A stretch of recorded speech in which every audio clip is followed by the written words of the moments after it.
Yeah, I want to welcome you out tonight. We're going to talk about a subject that's near and dear to my heart. It's a subject that's not new. We've talked about this before, but I've redone the presentation because it's a subject that I think needs to be talked about on a regular basis. And that's the Research Wiki, because it is so valuable to all of us. Valuable to us as consultants, valuable to us as researchers. And so that's what we're going to talk about tonight. And so this is a new year, and hopefully this will be a better year than it was last year. Some of us had a rough year of it. And of course, what we are doing is trying to provide you with training that can hopefully help you become a more informed and capable family history, temple and family history consultant, and also help hopefully, not just help you benefit your patrons, but help you benefit yourself as you do research, as you look for your ancestors. Now, our primary goal is to take full advantage of all of the resources we have at our disposal. And this is one of those resources that I think a lot of people probably have heard of now, but they just don't take much use of it, take much benefit from it. And we really want to encourage you to use this resource. Okay. Now, there's some pitfalls we fall into, and one of them nowadays is the pitfall of just taking the easy stuff that is handed out to us and using only that to do our research. FamilySearch has many partners now, and they have their sites. FamilySearch has their sites. There's a wealth of information. And a lot of times, some of us, the only thing we ever do is we click on the hints at FamilySearch, and that's the end of it. And so, even though we have programs like Ordinances Ready and others that can help us locate individuals without even having to look for them, there's still a need to go beyond that if we're going to be a sustaining program that we were talking about earlier. Millions of hints are provided, and they improve the ease at adding people into tree. And that's true. There's no question about that. And those people that are added into tree are excellent sources for new people to provide temple ordinances for. The pitfall is if we just stop at that low-hanging fruit, we're going to miss a lot of people. We're going to miss out on adding a lot more people to tree than would be added if we just follow the hints. And so what I did is I made a little graphic, or I borrowed a graphic, I didn't make it, and to try to visually understand this. What are we missing? Well, we're missing ancestors if we just follow the easy stuff, the hints. The hints don't get us very far down into the ground. If you think about the ground here, and the deeper you go, the more things you can find. So today, going beyond hints, we're going to talk about using the Research Wiki to help us locate records. And part of that is a program called Guided Research, and we're going to show you a little bit about that because it's a companion feature to the Research Wiki. It's actually folded into the wiki. It's where you have to go to find it. And so it helps us dig a little bit deeper into the soil, finding more ancestors. And of course, the furthest down area where you see the bedrock starting to appear is where the digitized records that haven't been indexed are found. And that's a whole new subject and a whole different subject. We may hit that later this year, but for now, that's going beyond what we're after. We're going to just take us a step below the hints and start talking about how the Research Wiki and the guided research can aid us in helping our patrons, helping ourselves. Okay, so why a Research Wiki? Well, the biggest hurdle consultants have ever had to overcome is the fear of not knowing how to help a patron. Now, I know none of you have ever had that issue. Of course, I know you have. I've had it. There's nothing more scary than to have a patron walk in and they say, hey, I need help with, and they name a place in the world you have no idea how to research. And FamilySearch recognized that. They said, okay, what can we do? And that's why they created this wiki. Okay, it's been provided for you to help you easily identify the kinds of records that are available in just about any place in the world and how to locate them, how to get your hands on them. And the key to research is two things: knowing what kind of records will answer a question, and then determining if there actually are those records available for the situation you're researching. And this is what the Research Wiki resolves for you. Okay, and so if you learn how to use that Research Wiki, you can always have people looking at you like, oh, you're the smartest person I've ever met, because this Research Wiki will probably help you give good answers to people on what they're looking for. Okay, so how do we find the Research Wiki? It's not really very hard. Go to FamilySearch and sign in. Go to search on the little ribbon menu across the top of the page, and on the drop-down, the Research Wiki is at the bottom.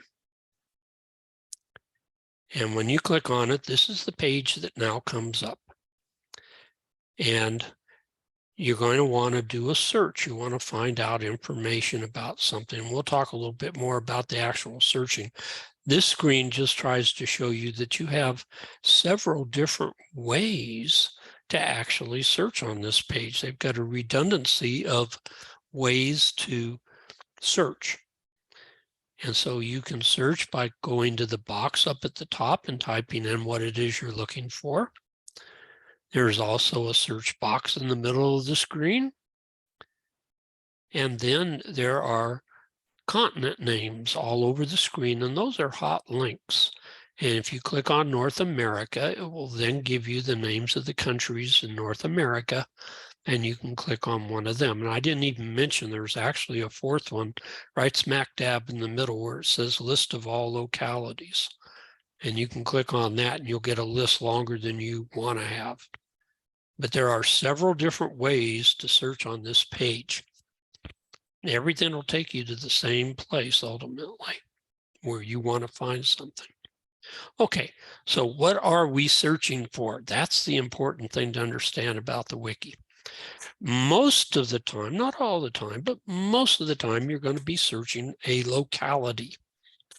You're going to want to find out what records are available in a certain locality. You need to understand that the larger the jurisdiction, the more records you're liable to find and the more things will be in the wiki.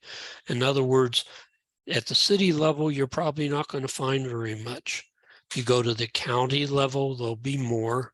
If you go to the state level or shire or whatever it is for that country, there'll be even more. If you go to the country level, there'll probably be more than any of the others. So the larger the jurisdiction, the more records you'll find. Sometimes you want that smaller jurisdiction, but do understand that a lot of times the record you're looking for, even if you know the city, is probably held by a county or a state.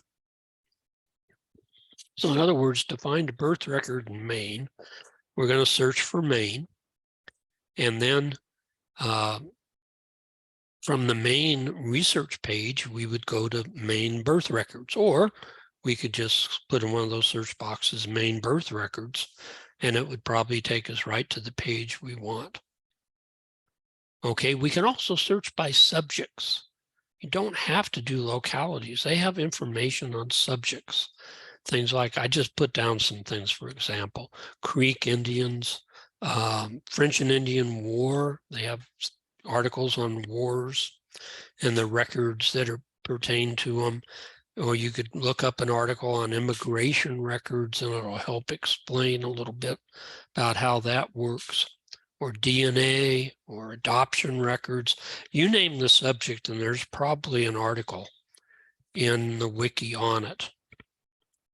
In fact, I looked just today, and there's almost 106,000 articles in the wiki.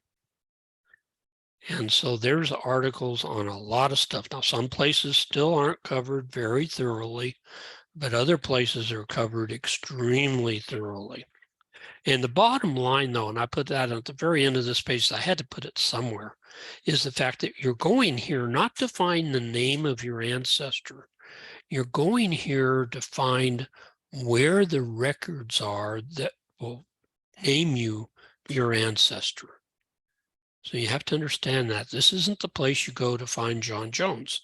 This is the place you go to find the record that has John Jones's birth or marriage or death or immigration record or land record or whatever it is you're looking for, but not actually to find the person. Okay, so when we've done a search, you're going to come to a page that they pretty well have standardized throughout the wiki. So even though this is Mexico genealogy, you're going to see a page that's very, very similar to this on just about any locality.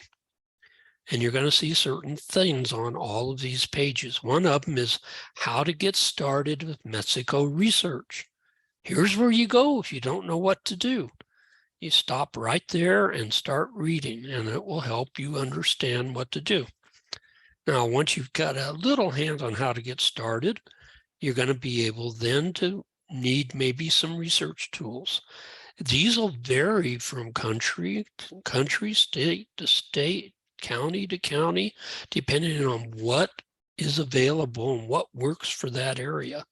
For Mexico, they'll give you some ideas on how to read Spanish handwriting, Spanish genealogical word list, Spanish records extraction manual, in other words, practice on reading documents.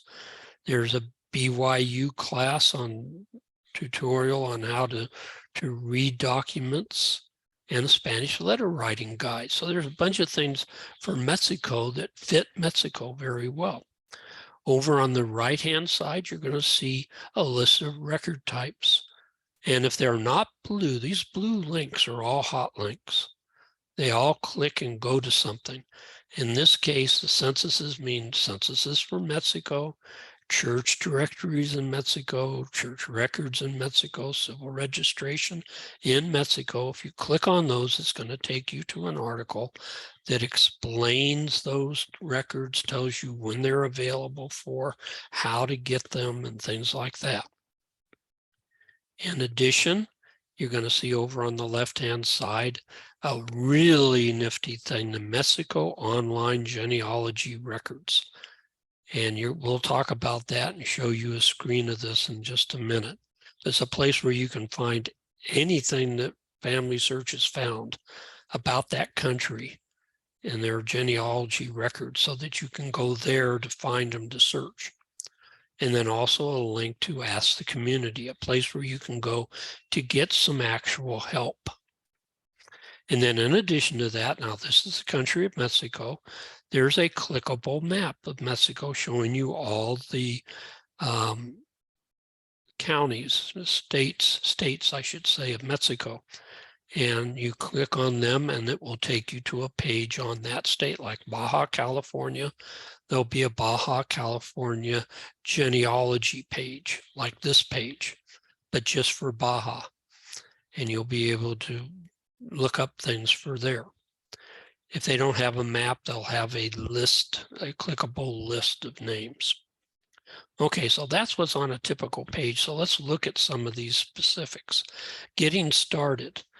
Now, every locality is going to have this, and it will vary from locality to locality. So I show you a Virginia getting started where they focus mainly on how to find birth, marriage, and death records, which is very typical, and maybe a little extra help, like a step-by-step Virginia research for the 1880 to the present, things like that. Fairly simple for Virginia.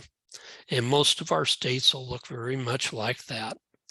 But if you look at France, you get a whole different setup, because for France, it's totally different. There's a France research guide you can go to. There's a video series of 8 5-minute classes on France genealogy research using the wiki. There's classes beginning research of France, part 1 and 2. I think those are full-hour classes. There's a Brigham Young University independent study course on French research. And there's classes on finding your French ancestors online. And there's 3 parts to that using FamilySearch and Ancestry, the France GenWeb and GeneNet, and on and on. These things are always tailored to that locality. You don't get generic stuff. You get location-specific information, in this case, on how to get started. It's really been a well-researched and well-thought-out program. Now, research tools will vary again from locality to locality. So I pulled up New York and Mexico and Norway, and you can see the differences in these. They have different kinds of things because there's different things available for different areas. There are different needs for the different areas.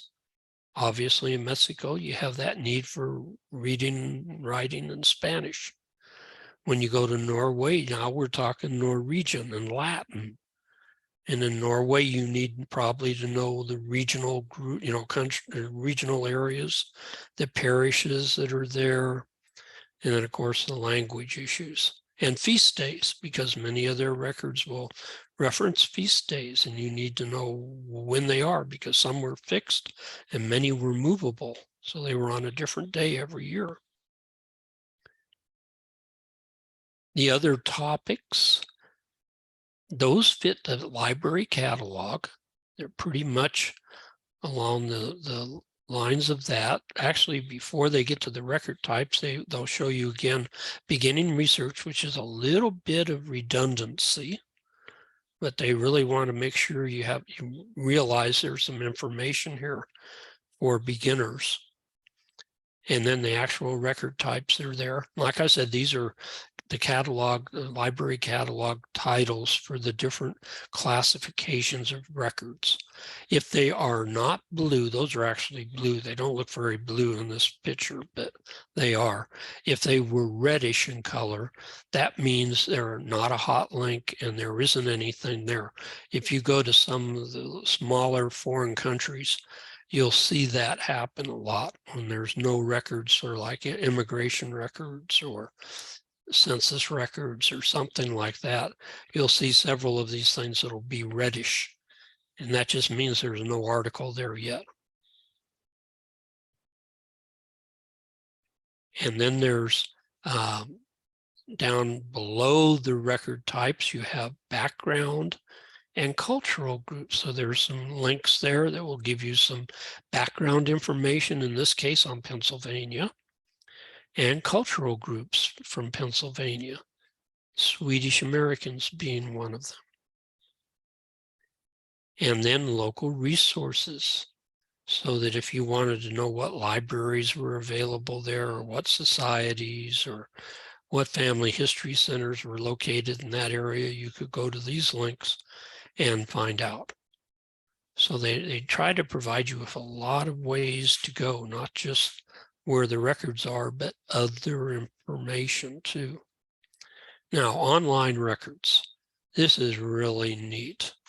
The online resources are gathered here by volunteers that have gone out and searched around and provided them through this hot link, this little button you go to, and that brings you to a page where they're shown. And FamilySearch doesn't care where these records are.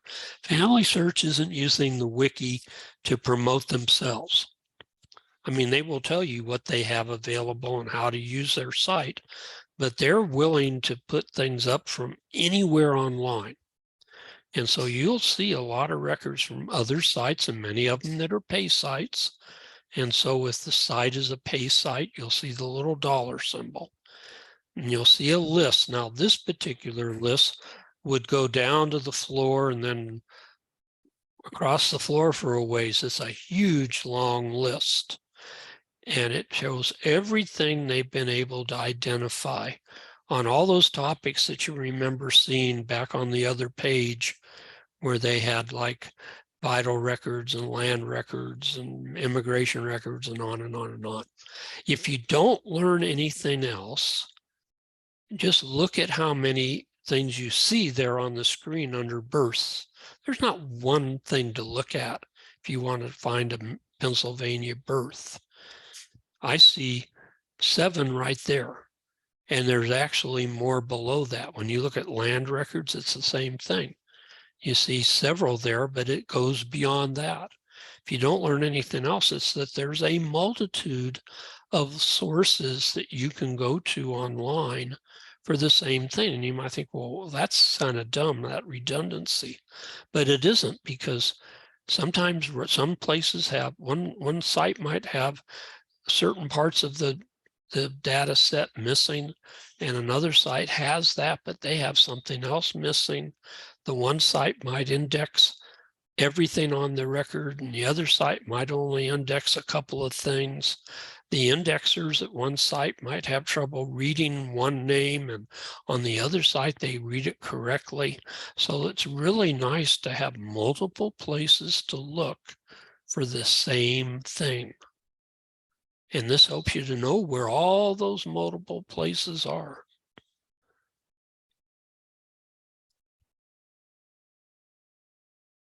Now, ask the community. FamilySearch felt that they needed to provide us with something beyond just the records, a place where we could go and talk to somebody on a quick way.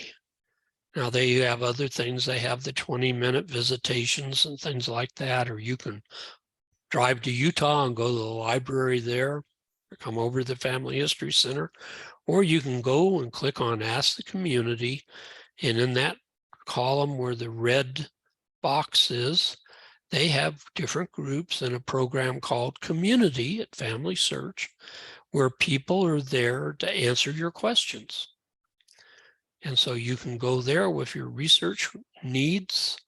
You can maybe make a copy of a page you're trying to translate and you're having trouble, and then post it to the proper country and get people to read it and translate it for you. That actually will happen. Now, they used to have, up until this month, last month, a group of Facebook groups. And they finally came to the conclusion that we were too much competition for the community. And so they pulled the rug out from under us. And our research groups that are over in Facebook are no longer officially affiliated with FamilySearch, but we do basically the same thing. So, you know, you can go here and click on one of our groups and get the same kind of service you can get over at the community. So that if you're a Facebook person, come on over, visit us. If you're not, then go use the FamilySearch community. In either place, you'll be able to find dozens of people that are very knowledgeable that can answer your questions for you and help you. Okay, so let's do a little demo for this. And we're going to try to find a Pennsylvania marriage for the year 1895. So the first thing I do is I go over onto the home page of the wiki. I just type Pennsylvania. You see the drop down that comes down, and I'm just going to pick Pennsylvania, United States genealogy. Okay. And then from that page, I'm going to look over there at the Getting Started menu, and I'm looking for a marriage. And so I'm going to go click on How to Find a Marriage Record. Now, from here on out, things start getting interesting because it's tailored to the locality. So here's the page it takes me to. It gives me some basic information at the top. It says Pennsylvania counties have continuously recorded marriages since 1885, which is early for a lot of states. And the other one that's interesting is in Pennsylvania, the copies of the marriage records are not sent to the state. So the marriage records are held in the county. So that's interesting. That's different than most states. And then you're going to see a chart over there. And that chart is a unique chart to the state of Pennsylvania, classifying marriage records based on time periods. And they're going to tell you if things are available during that time period or not available, what's available, how to find it, and that sort of thing. And we're looking for 1895. So we're going to go to that marriage record box.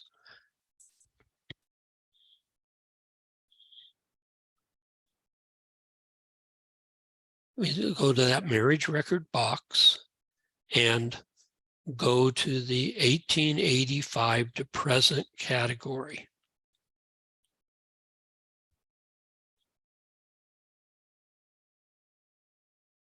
Okay, when I get to that page, they're going to have those same little things about marriages, recorded since 1885, held in the counties.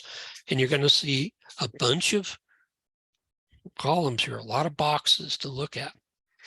And they're going to classify things as either records where there's a database that has a name and index, database name index only, or a database name index and images. Two different kinds of records. Of course, the ones that would be preferable to us would be the ones where we can actually see the images. But if you look at the far right column over here, you're going to find that the big collection that doesn't have images has over 2,200,000 records. And then there's another one that has 1,800,000 records. But when you come down to the ones that have images, the one that has images, the big one, only has 1.1 million records. So you have less of a chance of finding it down here than you do by going up here to this marriage group.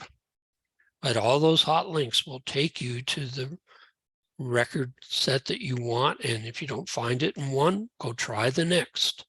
Like we've talked about before, there's always a chance that you're going to be able to find it. Okay, now what if you can't find it? Okay, then on that page where they showed you all those links above, right below it, they will have a place for, what if you can't find it? It says state and county marriage records do not exist for this time period. Okay, this is for one that's a different time period. This is just prior to 1885. There are no marriage records in Pennsylvania, state records. So what can you do instead if it was prior to 1885? Well, then use this chart to look at possibly church records, newspapers, military records, obituaries, things like that. If those didn't work, try for the census, cemetery records, death records, Bible records. They show you all kinds of things, and those links are hot links, and they take you to records in Pennsylvania. If you want to click on Bible records, it'll take you to a link on how to find Bible records in Pennsylvania, and so on. So they try to provide you with alternatives if you can't find any records for that time period. Remember, the blue links are always hot links. Okay, so let's actually do a simple little search. The brand new location, question, and all that. We're going to look for Herbert L. Martin, who's my third cousin, once removed. All it says in FamilySearch is he was born about 1909 in Washington. And we know his parents, James Harry Martin and Grace Maud Dooley. Grace is my third cousin. And they had several children. I have 5 in FamilySearch with some big gaps.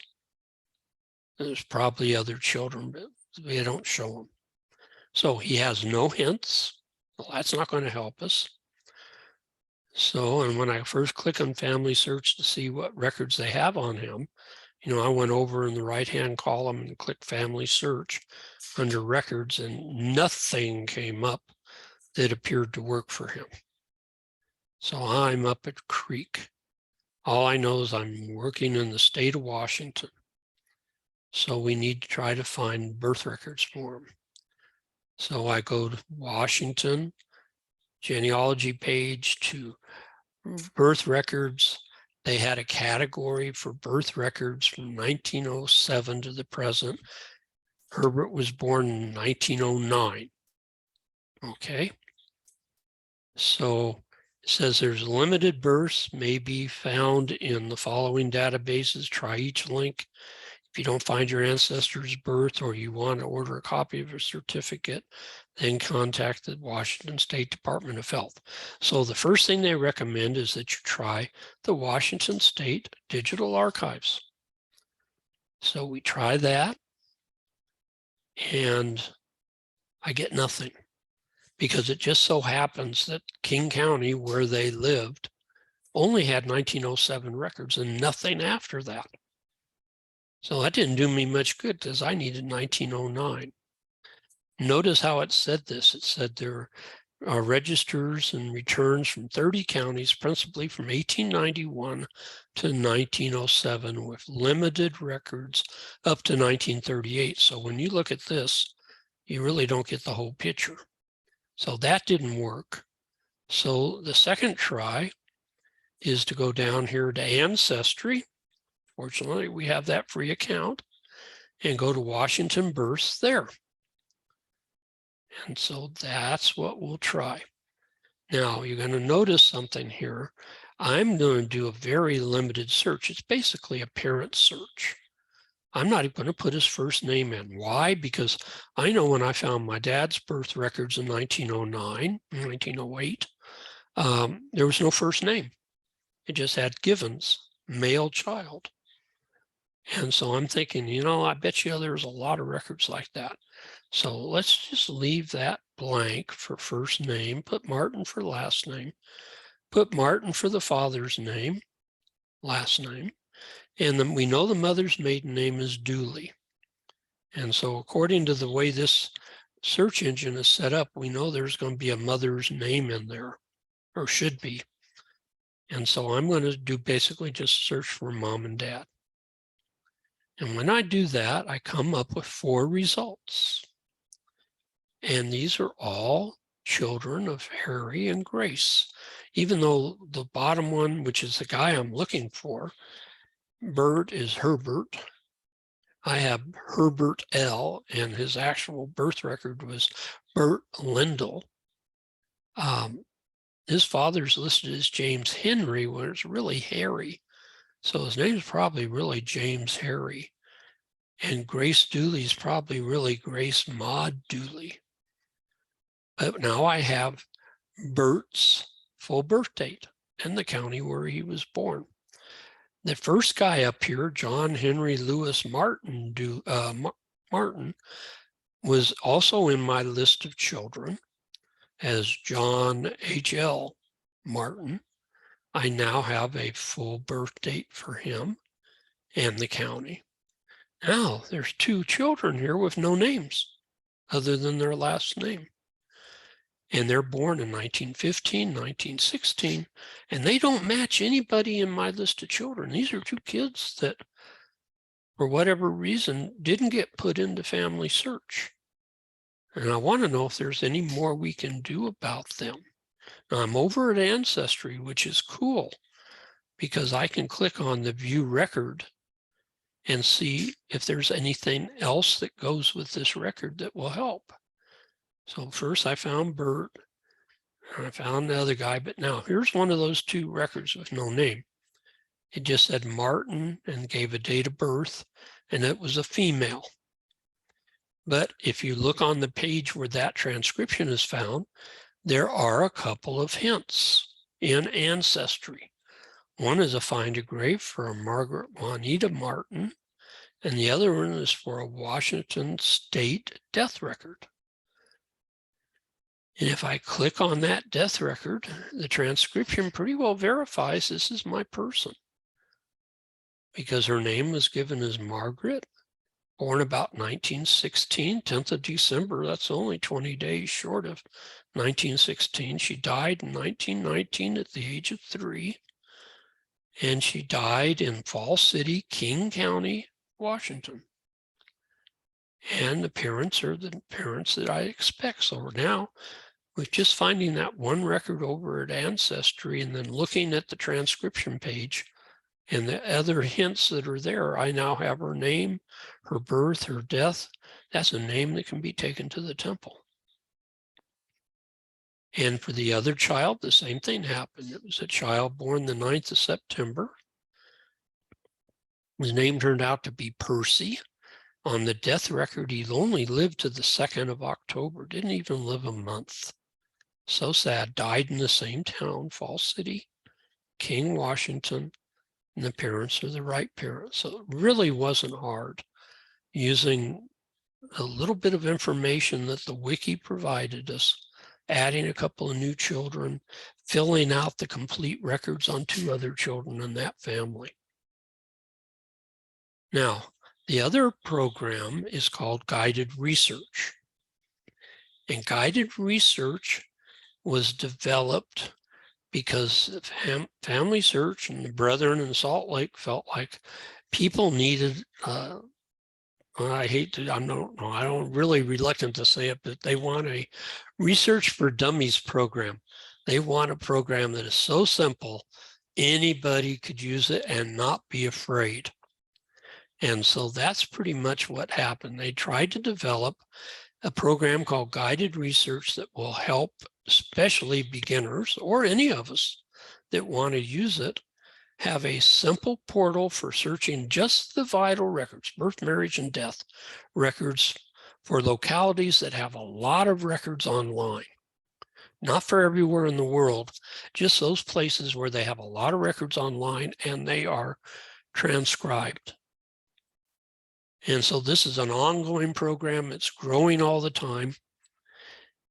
The purpose was to prioritize databases. They want to tell us which databases are the best ones to go to. So they're going to say, go here first.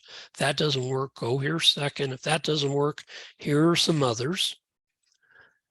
They're going to focus, like I said, on birth, marriage, and death. They're always going to be online databases. They're going to try to provide them the ones that have images so that you can see the images if possible. And then there'll always be what else can you try pages that go with it. So if you can't find what you're looking for, you'll be able to find it maybe through some other way. And they want it to be easy to use, and you're going to see it's very easy to use. Okay, so they've been building this thing in phases. Their first phase was to get some countries done where they felt you had at least a 60% success rate. They tested these out and tried to find people, and they found that at least 60% of the time for these countries, you'll be able to use this and find the record you're looking for just easy as pie. Their phase 2 is what they're working in right now. And they're adding to that list some other countries, the Czech Republic, Norway, Puerto Rico, Fiji, American Samoa. Phase 3 then would be countries that have only browsable images, and they'll have to show you a way to browse for these records, but they will walk you through that. And then phase 4 is for those countries where there really isn't anything online. And so they're going to provide you with help in figuring out how to get a birth, marriage, or death, information from the government or archives in those countries. So this program eventually will cover all the world. But for right now, they've focused in on countries that have digitized images that are searchable. Okay, so what are you going to do? You're going to pick a location. You're going to choose birth, marriage, or death. You'll do your search for the person. And if needed, go to the alternative options if you can't find what you're looking for. And you should have about a 60% or better success rate when you do these searches. And one thing you got to remember too is if you're looking for a birth record in let's say California in 1790. You're not going to find it because there were no, California wasn't a state, wasn't even a territory, it was part of Mexico. And so you're going to have trouble. You need to pick a time period when there really are records available to start with. If they never existed, you're not going to be able to find something that doesn't exist. Okay, so let's take a test drive. We go back to that home page for the wiki. We go over here where it says jumpstart your research. That's guided research. It says that right there in the little box at the bottom. Click on it, takes you to this list. That list in the middle shows you the countries that are available. So we'll do a search in the United States. Okay, and then the United States, because the records are so varied by state, has a clickable map or a list so that you can pick the state you're working in. So let's go to my favorite, of course, Pennsylvania. And we're going to try to find the death of my great-grandmother, Jenny Beck, who had married Henry Harrison Sands. So she'd be Jenny Sands. And she died about 1923 in Pennsylvania. So I'm going to click on death. And this is the sheet that comes up. And this is all there is there. We have a section where it says start here. You're going to have a source. You're going to have one source to look at.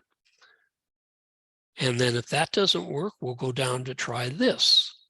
And they have a different source there, which is the Pennsylvania State Archive. So we have Ancestry for the first, Pennsylvania State Archives for the second. You don't see anything about FamilySearch here, because they're guiding you to the best possible sources. If neither of those works, then we'll go down here to what else can you try? You'll notice there's additional online sources, substitute records, and so on. So we'll go up here to birth or death certificates, and we'll do a search. Now, I'm not going to put a lot in. I learned the more you put in, the harder it is to get matches. So I'm putting in Jenny Sands and the death year 1923. And we'll just go for that. And when I get the list of possible things, right there at the top is Jenny Elizabeth Sands, died in 1923 in Bloomsburg, Columbia County. And it says father's name or relative is Daniel. Okay, well, this is the death certificate that goes with that. Only found at Ancestry. FamilySearch doesn't have these. This is the worst death certificate in the history of the world. Her name really wasn't Jenny Elizabeth, it was Elizabeth Jane. She was really born in 1847. Her father wasn't Daniel, it was John, and they do know her mother's name, but the source was her oldest daughter, and her oldest daughter obviously didn't know. So there's a lot of things wrong on this death certificate, but it most definitely is my great-grandmother. But that's how easy it is to use this. It's all I had to do. Now, if that hadn't worked, I go down to what else can you try? And they give you a lot of other alternative databases that might lead you to her death record. And so there's things here you can search. And there's even one that's a browsable image record set. Pennsylvania Cemetery and Burial Records that Find My Past. And those are only browsable images. So there's several things available there. If that doesn't work, then they go to the substitute records again. And again, these are going to take you to things that will be Pennsylvania related because we're on Pennsylvania deaths. So cemetery records will take you to a collection, Pennsylvania Cemetery FamilySearch Collections. Or if you go to church records, it'll say, see the wiki page. When you click on church records, it's going to take you to the Pennsylvania wiki page for church records, and so on. And if that doesn't work, they'll even show you how to get a consultation with somebody or how to get over to the community and ask questions. And then they'll even provide you with some suggestions on how to improve your search. So, I mean, they're really trying to give you all kinds of help and keeping it in fairly simple form, easy to get to. And then at the very end, they'll say why records might not exist. And this is something that's interesting because it'll say, like, we're doing Pennsylvania death records. The records start in 1906 with statewide registration. But notice, in 1916, compliance to statewide registration was reached. In other words, between 1906 and 1916, there were varying degrees of how many people actually got registered as dead. They didn't really make death certificates for everybody. Some counties were better than others. And so generally speaking, they say it takes till 1916 before you can feel comfortable that most of the people that died actually got a death certificate. That happens everywhere. So that's something to understand. So it's nice to see this. And then on top of that, because these records were housed in the counties, they mentioned, by the way, there are 3 counties where the records were lost. Probably those famous courthouse fires: Erie County, Franklin County, and Mercer County. So see, FamilySearch really trying to help you every way they can to be able to complete simple searches. And this program is a very good program. So in conclusion, please, please, please get familiar with the Research Wiki. Use it more. And also get familiar with guided research. For those areas of the world where it's available, it's a very useful tool, especially for beginners. But even some of us that have been around for a while find it so easy to use, it's nice to use.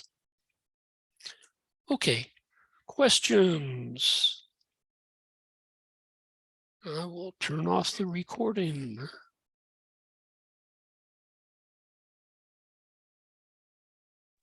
We have any